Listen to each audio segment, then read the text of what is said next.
কবি, এই যে কবি শুনতে পারছেন?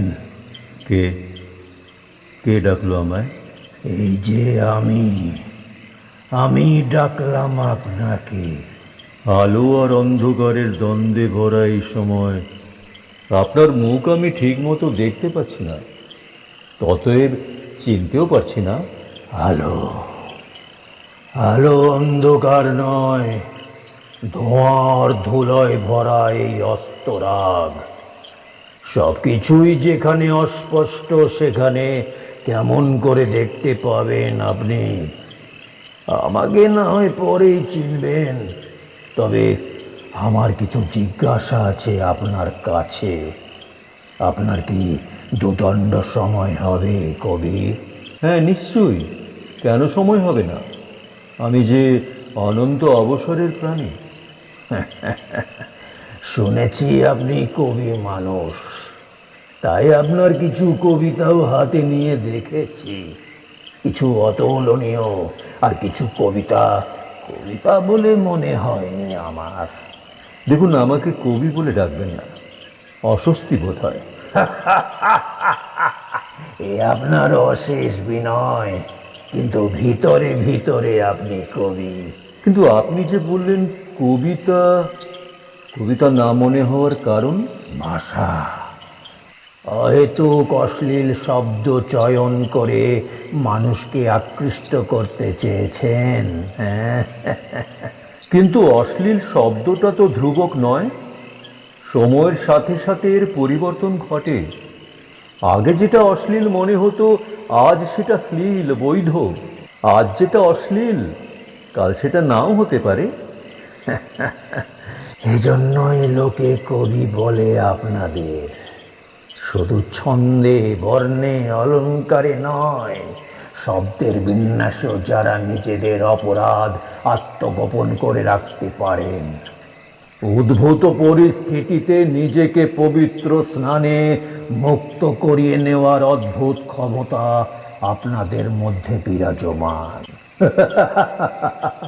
যেমন যেমন হাসি পাচ্ছে কবি? যেমন, হ্যাঁ, ঠিক যেমন যেমন অশ্লীলতারও কিছু ধ্রুবক আছে, যেগুলো চিরকালই অশ্লীল। সেদিনও ছিল, আজও আছে। আচ্ছা আচ্ছা, কবিতা কাকে বলে তা নিশ্চয়ই জানা আছে আপনার? নিশ্চয়ই জানি। কাকে বলে যদি ব্যাখ্যা দেন তবে ঋদ্ধ হই। মনের ভিতর চর্বিত চর্চা, যা ভাবনার এক অপূর্ব রসে জারিত হয়ে ছন্দাকারে প্রকাশ ঘটে, তাই কবিতা। কবিতা হচ্ছে শিল্পী মানুষের বেদনাবিদ্ধ হৃদয়ের উচ্চারণ, কবির মনোলোক থেকে জাত ছান্দিক ও গতিময় ভাবোচ্ছ্বাস। বাহ, অতি উত্তম, অতি উত্তম। আচ্ছা, সৌন্দর্য ভাবনাও তার প্রকাশ কবি মনের অন্যতম বৈশিষ্ট্য নয়? প্রেম, বিরহ, প্রকৃতি, নারী দেহের সৌন্দর্য বর্ণনা যখন কবির ভাবনার নিবিড় স্পর্শ পেয়ে কলমের অগ্রভাগে উঠে আসে 108টা নীল পদ্ম, তখন কি কবিতা হয় না? হ্যাঁ, সেটা নিশ্চয়ই কবিতা। এটা যদি কবিতা হয়, তাহলে সেই নারী দেহের চিররহস্যময় বর্ণনা কবিতায় এত উলঙ্গ প্রকাশের খুব কি প্রয়োজন? যেমন ধরুন, তাদের নিতম্ব, তার বক্ষ সৌন্দর্যের সমস্ত খুঁটি নাটি, তাদের যৌনাঙ্গের নাম শব্দ কবিতার দেহে নির্বিচার প্রক্ষেপণ খুব প্রয়োজন। এটি নারীর পক্ষে খুব শোভাবর্ধক।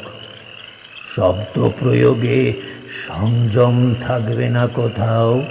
দেখুন, ভাষা শব্দ নদীর মতো গতিশীল। মানুষ তার বাস্তব জগৎকে পেতে চায় কবিতার মধ্যে। কবিতা আর অন্য গ্রহ থেকে আসা কোনো অদ্ভুত প্রাণী নয়। এই সমাজের অস্থি মজ্জা থেকে তার উত্থান, তার সেই সমাজের প্রভাব তার রক্ত স্রোতে বইবেই। বর্তমান সামাজিক চাহিদাকে তিনি কখনো অস্বীকার করতে পারেন না। তাহলে তো এটা যুগধর্মকে অবমাননা করা হবে। ভুল, ভুল বলছেন আপনি। ভুল বলছি? হ্যাঁ, ভুল। যে সমাজের আবর্জনা থেকে তিনি উঠে আসেন, সেই সমাজের আবর্জনাকে নয়, তার কলমে ফুটে ওঠা উচিত এক অন্য সমাজ, এক অনন্য সমাজের স্বচ্ছ চিত্র। তবেই তো মানুষ সুষ্ঠু সমাজের আস্বাদন লাভে ব্রতী হবে। যুগের চাহিদায় কবির জন্ম হয়, এটা ঠিক, কিন্তু কিন্তু সমাজ কবি তৈরি করে না, বরং কবি সমাজ তৈরি করে, নতুন চেতনা দান করে। যোগের চাহিদার নাম দিয়ে অশ্লীল শব্দ যোগে কবিতায় রকের ছেলেদের আড্ডাখানা খুলে দিতে পারেন না। আপনি আপনি রাগ করছেন? রাখবেন না। পুরনো যা কিছু ঘুণ ধরা একঘেয়ে, তাকে বর্জন করে নতুনত্ব তো আনতেই হবে। যদি তা না হয় তবে কবিতাও একদিন কালের স্রোতে হারিয়ে যাবে। কবি মনসা মঙ্গল কাব্যে দেবতার জয়ধ্বনি ছেড়ে যেদিন মানুষের জয় ঘোষিত হলো, দীর্ঘদিন লালিত পয়ার ছন্দ ভেঙে যেদিন প্রবহমান পয়ার এলো, অমিত্রাক্ষর ছন্দ এলো, অন্তমিল বিসর্জন করে গদ্য কবিতা এলো, সেটাই কি নতুনত্ব ছিল না? সেটা কি সৃজনশীল ছিল না কবি? সেটা কি বিদ্রোহ ছিল না? তার জন্য কি কবিদের কবিতার মধ্যে খিস্তি সংযোজন করে কাব্যে বিদ্রোহ আনতে হয়েছিল? নাকি তখনকার সমাজের মানুষ খিস্তি জানত না? কি মনে হয় আপনার কবি? কবিতায় রগবাজি খিস্তি ভরে দিয়ে বিপ্লব ঘটাবে না? খিস্তি? আচ্ছা বলুন তো, খিস্তি কি সেই আমলে ছিল না? দীনবন্ধু মিত্রের নীলদর্পণ দেখুন, মাইকেল মধুসূদন দত্তের বুড়ো শালিকের ঘাড়ে রোঁ দেখুন। মাগি কথাটা কিভাবে এসেছে, কতবার এসেছে। 1860 সালে প্রকাশিত এই দুটি নাটকে যে শব্দ অবলীলায় ব্যবহৃত হয়েছে, আপনি চলমান যুগের কাব্যে সেগুলোর ব্যবহার নিষিদ্ধ করতে বলছেন? ওটা ওটা নাটকের অংশ। নাটকের সংজ্ঞা তো কবিতার সাথে মেলে না। নাটকে, উপন্যাসে একটা পরিপূর্ণ জীবনের কথা থাকে। যে সমাজ থেকেই শব্দ উঠে এসেছে, সেই সমাজের বাস্তবতার কথা ভাবুন। পরিবর্তন ভালো, কিন্তু মানুষের বাঁদরে রূপান্তরিত হওয়া সুলক্ষণ নয়। আপনাকে আপনাকে বোঝাই কি করে আমি বুঝতেই পারছি না। জানেন জানেন আসলে প্রায় 1 শতাব্দী ধরে এই একঘেয়ে রবীন্দ্র ভাবনা, অসাড় রোমান্টিকতা, অপ্রয়োজনীয় মিস্টিক চেতনা, বিরক্তিকর আধ্যাত্মবাদ থেকে কাব্য কবিতাকে বের করে এনে বাস্তবতা রসে স্নান করানোটা খুব প্রয়োজন ছিল। তাই সেই প্রয়োজনেই কবিতায় বাস্তব শব্দ যোজনা, যেগুলো আপনি অশ্লীল খিস্তি বলছেন।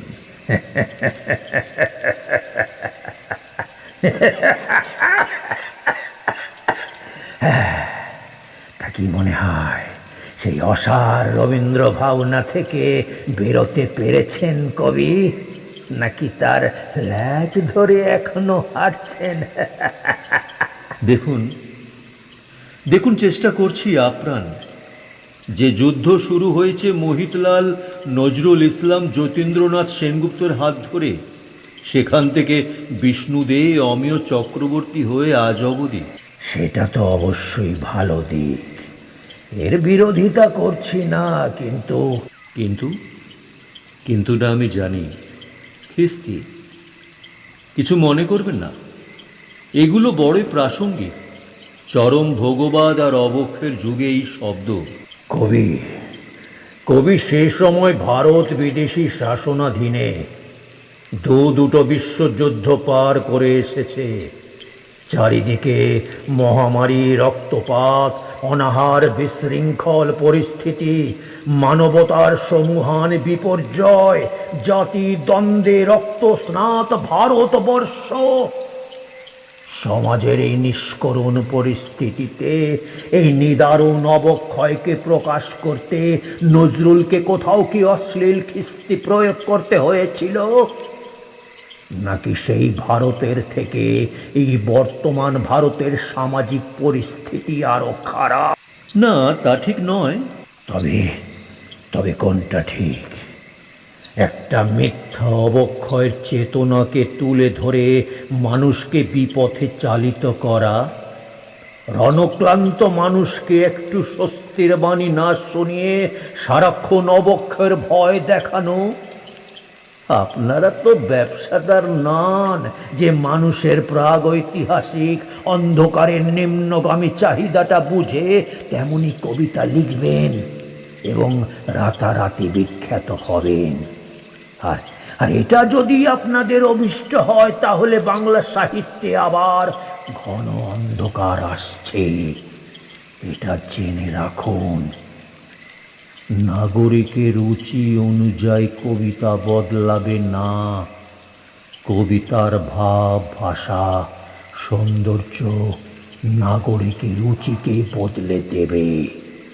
সেটাই হবে সাহিত্যের কর্তব্য, যুগোপযোগী সৃষ্টি। আপনি মঙ্গল কাব্যের কথা বললেন না কিছুক্ষণ আগে? সেখানেও তো বেশ কিছু অমঙ্গলের ভাষা বিদ্যমান। দেবী মনসাকে লক্ষ্য করে ছুঁড়ে দেওয়া চাঁদ সদাগরের সেই মহাবাণী মনে পড়ে আগন্তুক সমালোচক? সেই সাহিত্যই আমাদের কাছে আদর্শ স্বরূপ। আপনারা শুধু বিপজ্জনক নন, চতুর। ব্যতিক্রমকে উদাহরণ করে প্রতিষ্ঠা দিতে চান, হ্যাঁ? প্রয়োজন অপ্রয়োজনকে শিখে তুলে মানুষকে শুধু বিভ্রান্ত করেন। বিভ্রান্ত করছি? এ কি বলছেন আপনি? হ্যাঁ, বিভ্রান্ত করছেন, নিশ্চয়ই বিভ্রান্ত করছেন। যে শব্দ আপনারা কবিতার মধ্যে ব্যবহার করতে উঠে পড়ে লেগেছেন, বলুন তো সেই শব্দ প্রয়োজনে আপনার সন্তানকে শেখাতে পারবেন? যে শব্দ আপনারা কাব্যের দেওয়ালে নিঃসংকোচে ব্যবহার করছেন, সেই শব্দ যদি কেউ আপনার বাড়ির দেওয়ালে টাঙিয়ে রাখে, আপনি তাকে যুগের চাহিদা বলে মানিয়ে নিতে পারবেন? আমি জানি না আপনি কে, আগন্তুক সমালোচক। একটা কথা বলি, পুরী ও কোণার্কের মন্দির, অজন্তা ইলোরার গুহা গাত্রে যে নরনারীর উলঙ্গ উগ্র আদিরসের ভাস্কর্য চিত্রায়িত হয়েছে প্রকাশ্যে, তা নিয়ে কখনো সরব হয়েছেন আপনারা? কখনো প্রতিবাদ করেছেন? আর যদি না করেছেন, তবে আজ বাংলা কবিতার আধুনিকরণে বাধা দিচ্ছেন কোন যুক্তিতে? বলুন, কোন যুক্তিতে বাধা দিচ্ছেন? কবি